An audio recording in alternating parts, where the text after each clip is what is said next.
Good day, everyone. I just had this on my mind, and hard for me to believe this was 15 years ago, but I wanted to take a look back at the 2008 baseball season. And none of these, no copyright infringement intended, by the way, when I'm using these old batting helmets, just using them as visual aids for what I'll be talking about. And I begin with the hometown Rockies, who the previous year of '07 had the famous Rocktober, winning 21 of 22 to get to the World Series. Easy to forget they had to win 14 of their last 15 regular season games just to make the playoffs, and then kept the good times rolling through the first two rounds of the playoffs before losing in the World Series to Boston. In '08, most believed the Rockies would be poised for another run at the World Series. Well, that didn't happen. Rockies never really did find their footing.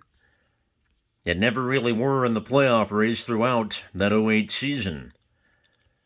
In their division, the National League West seemed to be one for the taking, as not just the Rockies, but really nobody got going for a while. But then these guys, the LA Dodgers, made a trade for a guy who was eventually popped for drugs a couple of times. Otherwise, he'd be in the Hall of Fame, but still a very solid player nonetheless, who helped them win the NL West in 2008, a guy by the name of Manny Ramirez, as he propelled LA to the National League West when most expected the aforementioned Rockies to do it.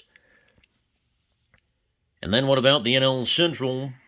The Cubs dominated throughout much of the season in the Central, with a lineup that featured Derek Lee, Aramis Ramirez, Alfonso Soriano.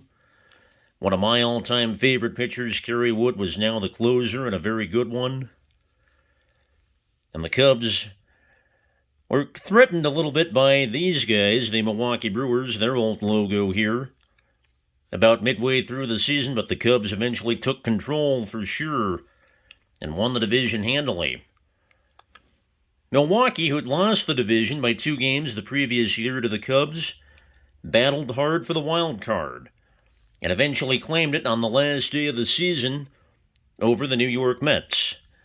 Milwaukee needed to beat the Cubs to get that wild card spot the last day of the season. Cubs had already clinched the division. Milwaukee was just playing the Cubs at the time.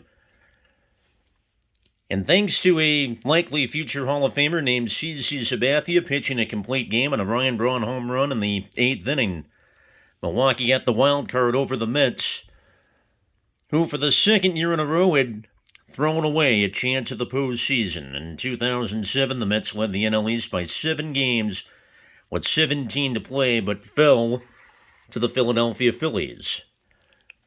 And in 2008, the Mets lead, maybe not as drastic, 3.5 with 17 to go, but the Mets couldn't hold that either. And on the last day of the season, the last day of Shea Stadium, as it turns out, the Mets fell to the Florida Marlins and got eliminated from the postseason. And the day before that, they lost their chance at winning the NL East when the Phillies beat the Washington Nationals to win their second straight NL East title. And I'll have a little more on the Phillies in a minute or so. A couple minutes probably. As I now go to the American League, where the Angels ran away with the American League West. Closer Francisco Rodriguez setting an all-time single-season saves record that year. Angels still had Vladimir Guerrero Sr.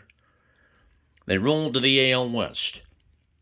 It became a little less predictable in the AL Central. These guys, Detroit and Cleveland, were expected to go toe-to-toe for the division title. Detroit had just acquired future member of the 3,000 hit club, Miguel Cabrera, but they got off to a 2-10 start and never recovered. And Cleveland had a hard time getting going themselves and actually traded the aforementioned CC Sabathia to Milwaukee that season.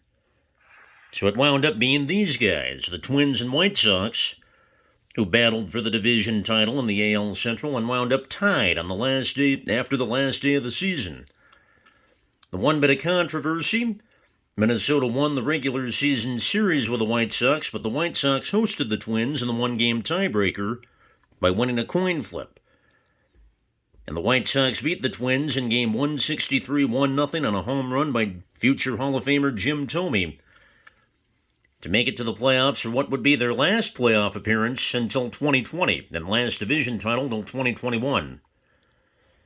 And Milwaukee, by the way, that was their first playoff appearance since 1982 and 2008. In the AL East, even more unpredictability. The Yankees had been to the playoffs 13 straight years. In the last year of the old Yankee Stadium in 2008, most thought the Yankees would be back in the playoffs again. Didn't happen. Yankees missed the playoffs for the first time since 1993. One wouldn't have thought a team with Alex Rodriguez and Derek Jeter would have that happen, but there were no playoffs in the Bronx in 2008. And of course, in 2009, they moved $1 billion new Yankee Stadium. Red Sox were the defending world champions and have got the old Tampa Bay Devil Rays logo, but in 2008, they removed Devil from the name and became the Rays. And prior to 2008, the Rays had not lost fewer than 91 games in a season. But in 2008, behind Evan Longoria, Aki Iwamura, Carlos Pena on the mound, James Shields, Andy Sonnenstein, and a youngster named David Price who came on late in the season on the mound, Tampa Bay actually beat Boston for the AL East. And then in the postseason, after Boston beat the Angels in the division series and Tampa Bay beat the White Sox, ALCS was a tense 7-game affair between Boston and Tampa, with Tampa Bay winning to make one of the most unlikely trips to the World Series in baseball history. On the National League side, for as well as the Cubs played during the regular season, the playoffs, as was typical at the time, did not go so well as the Cubs were swept by the Dodgers. And the Brewers' stay in the playoffs was short-lived as they fell to the Phillies in 4 games. The Phillies went on to win the National League Championship Series over the Dodgers and came down to the Phillies and the Rays in the World Series.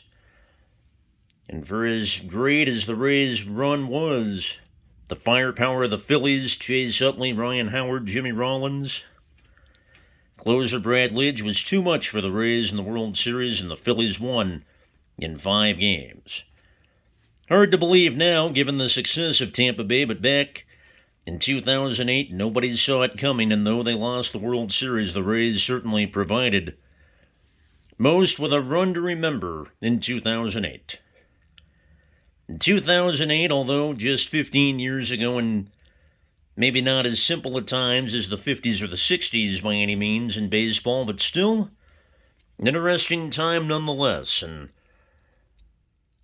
note, at least very little talk of rule changes, and sure, bat flips and celebrations happen, but not as frequent as today, certainly not as celebrated as today. Also, thought I was making new friends in 2008 on a personal note. That fell through, but unfortunately, still 2008, very interesting year, certainly in baseball. And just thought I'd bring back some memories of that season for you.